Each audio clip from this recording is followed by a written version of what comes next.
Hello everyone, कैसे हैं आप सब। आई होप आप बहुत अच्छे होंगे और आपकी पढ़ाई भी एकदम शानदार चल रही होगी। आप सभी का ग्रामर सीरीज के इस लेक्चर में आप सभी का बहुत बहुत स्वागत है। आप सभी बच्चों का शांति हरी सुधन्या शांत पब्लिक स्कूल के इस ऑनलाइन प्लेटफॉर्म पे एक बार मैं अनुराग पांडे आप सभी का बहुत बहुत बहुत स्वागत करता हूँ। आज का जो लेक्चर है मेरे प्यारे बच्चों, बहुत ही इंपॉर्टेंट लेक्चर। आज जो हम लोग पढ़ेंगे, we will study about verb. In this lecture, all the confusions, all the doubts, everything will be clear related to verb.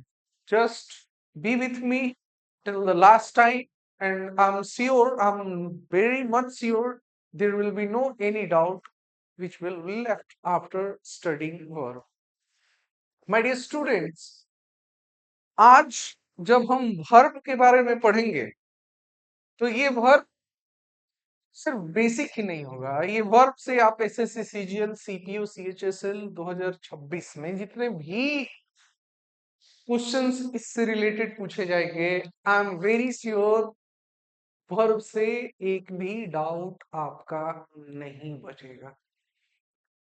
आप वर्ब का क्वेश्चन सॉल्व करके आइएगा।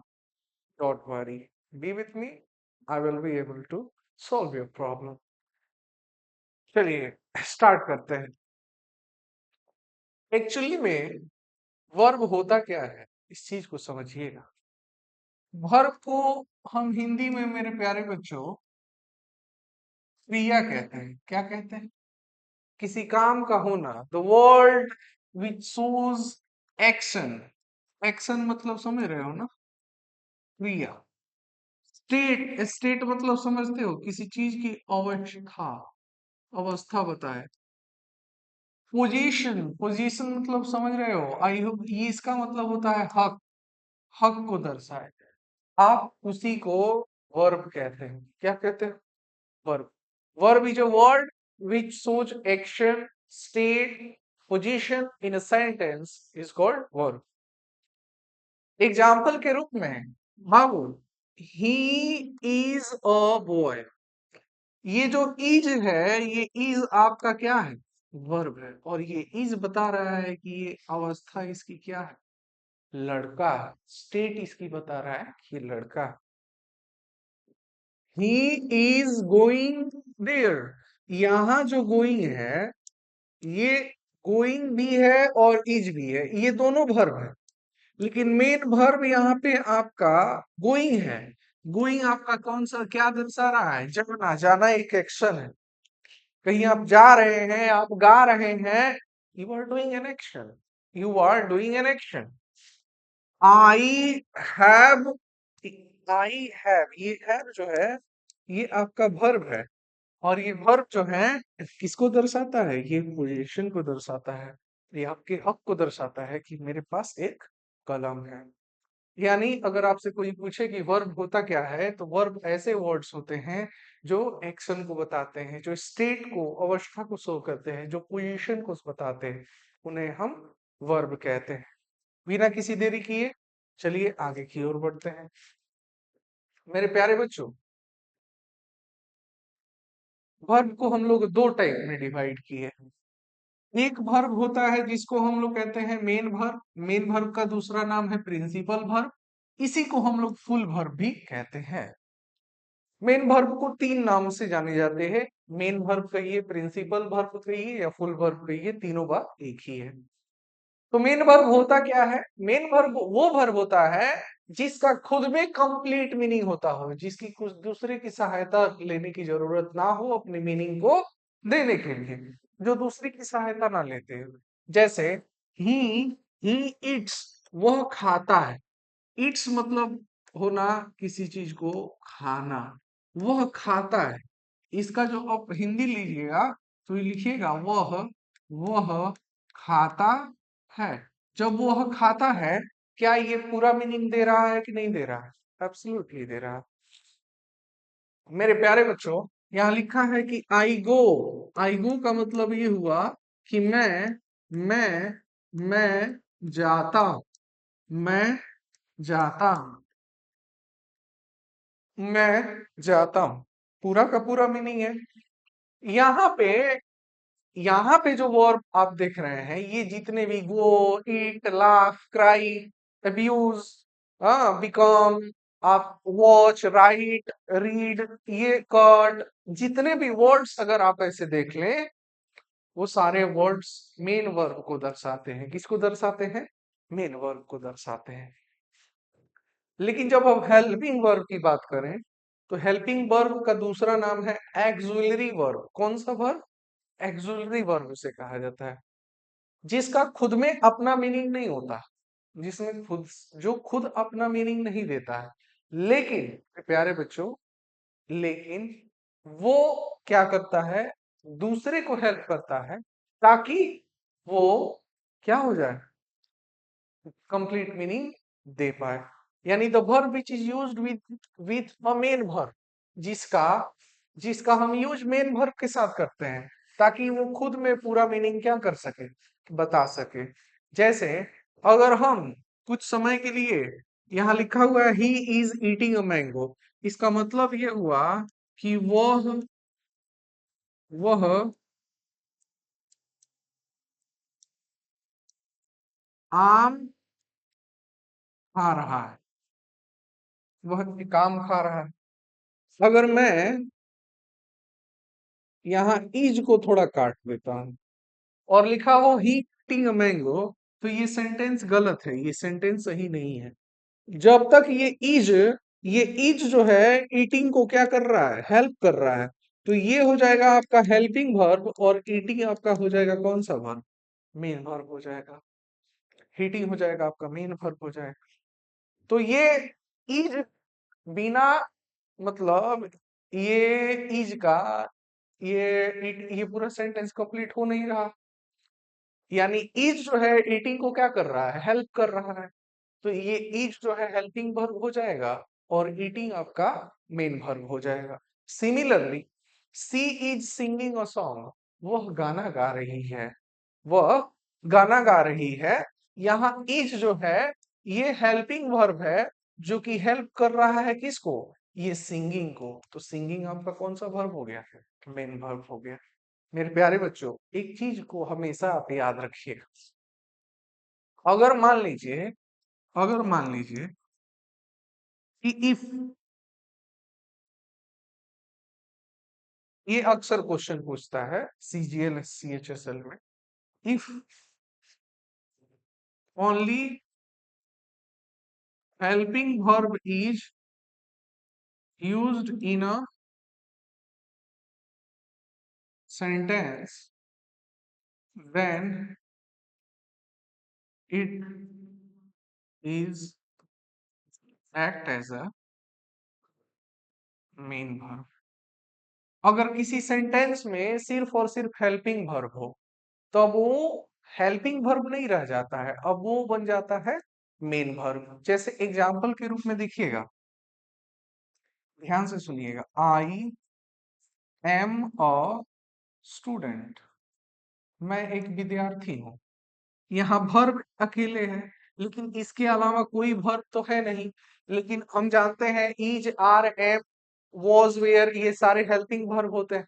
लेकिन इसके अलावा कोई दूसरा वर्ब नहीं है ना, तो एम ही आपका कौन सा वर्ब हो जाएगा? मेन वर्ब हो जाएगा। जैसे ध्यान से सुनिएगा, दिस इज अ बैट, यह एक बल्ला है। तो यहाँ पे इज के अलावा इज के अलावा तो दूसरा कोई वर्ब दिख नहीं रहा है। तो ये इज जो है आपका हेल्पिंग वर्ब नहीं होगा, ये आपका मेन वर्ब हो जाएगा। मेरे कहने का मतलब ये है बाबू साहब, कि अगर मान लो किसी सेंटेंस में अगर सिर्फ और सिर्फ हेल्पिंग वर्ब हो, दूसरा कोई वर्ब ना हो, तो वो हेल्पिंग वर्ब नहीं रह जाता है, अब वो कौन सा वर्ब बन जाता है? मेन वर्ब बन जाता है। अगर यहाँ इज सिर्फ होता तो इज मेन वर्ब होता, हेल्पिंग वर्ब नहीं होता। इज के अलावा एक और वर्ब है, सिंगिंग, इसीलिए इज सिंगिंग को हेल्प कर रहा है, इसीलिए इज हेल्पिंग वर्ब हुआ है। नहीं तो सिंगिंग आपका कौन सा वर्ब हो जाता? मेन वर्ब हो जाता। आई होप आपको समझ में आ गया हो, ये चीज आप समझ जाइएगा। आगे की तरफ बढ़ते हैं। जिस दो प्रकार के और मेन वर्ब होते हैं, मेन वर्ब दो टाइप्स के होते हैं मेरे बाबू। एक होता है ट्रांजिटिव वर्ब और जो दूसरा होता है उनको हम कहते हैं इंट्रांजिटिव वर्ब। वैसे वर्ब जिसके पास ऑब्जेक्ट्स होते हैं, वैसे वर्ब जिनके लास्ट में ऑब्जेक्ट होते हैं वो आपके ट्रांजिटिव वर्ब कहलाते हैं।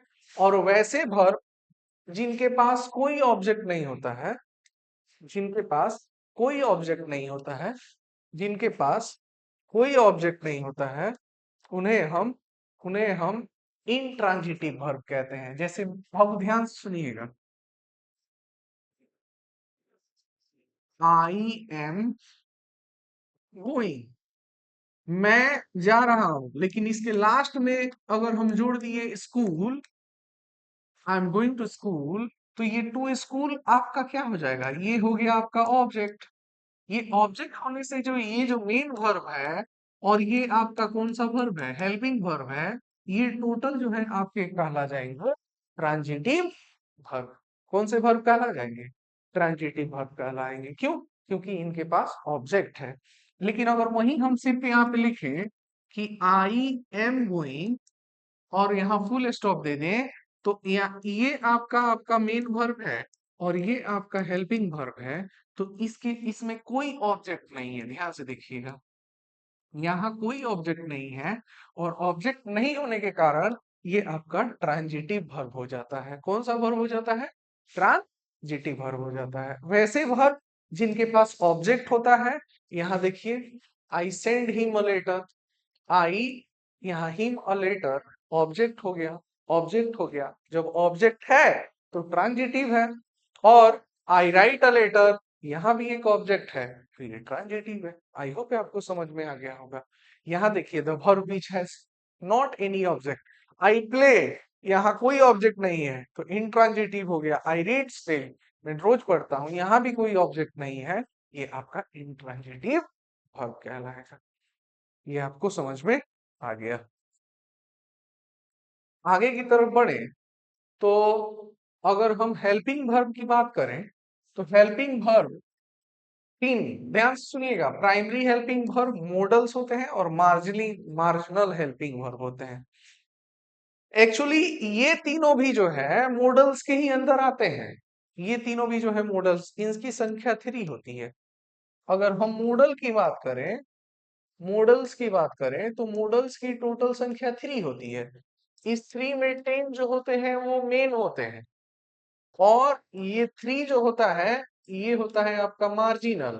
कौन सा होता है, मार्जिनल होता है। तो मार्जिनल में नीड आता है, डेयर आता है, यूज टू आता है। लेकिन मेन में can, shall, should, may, might, हाँ, विल, वुड, आउट टू और मस्ट। मैं मॉडल्स पढ़ाऊंगा आप लोगों को, मॉडल्स का यूज भी करना सिखाऊंगा कि मॉडल्स कहाँ यूज होते हैं।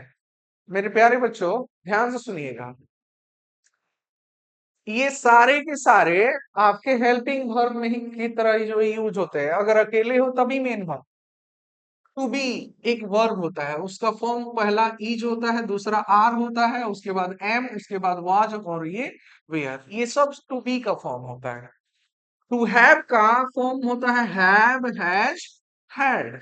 और टू डू का होता है डू, डज, डिड। ये सब के सब, ये सब के सब बाबू मेरे कहलाते हैं प्राइमरी प्राइमरी हेल्पिंग वर्ब।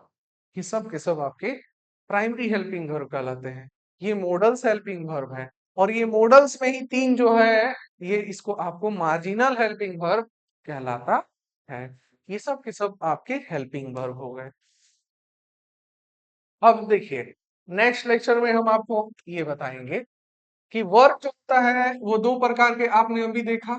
सबसे पहला जो मोड था वो था आपका कौन सा, फाइनाइट। कौन था, फाइनाइट वर्ब। इस फाइनाइट वर्ब और जो दूसरा था उसको हम लोगों ने बोला नन फाइनाइट। आगे हम इस लेक्चर को हम लोग कंप्लीट करेंगे। नन फाइनाइट वर्ब, एक फाइनाइट वर्ब और दूसरा non finite verb. Non finite तीन प्रकार के, इन्फिनिटिव्स, जेरंड और पार्टिसिपल। अगर हम आगे की तरफ बात करें अगर आगे की तरफ बात करें तो ये पार्टिसिपल तीन पार्ट्स में divide, present participle, past participle और परफेक्ट पार्टिसिपल। नेक्स्ट वाले लेक्चर में हम लोग फाइनाइट वर्ब और नॉन फाइनाइट वर्ब के बारे में डिस्कस करेंगे और जानने का जो है प्रयास करेंगे कि फाइनाइट वर्ब क्या होता है और नॉन फाइनाइट वर्ब क्या होता है, और उसके सारे टाइप्स को हम लोग पढ़ेंगे। तब तक के लिए बहुत बहुत धन्यवाद। Thank you so much. मिलते हैं नेक्स्ट लेक्चर में। जय हिंद।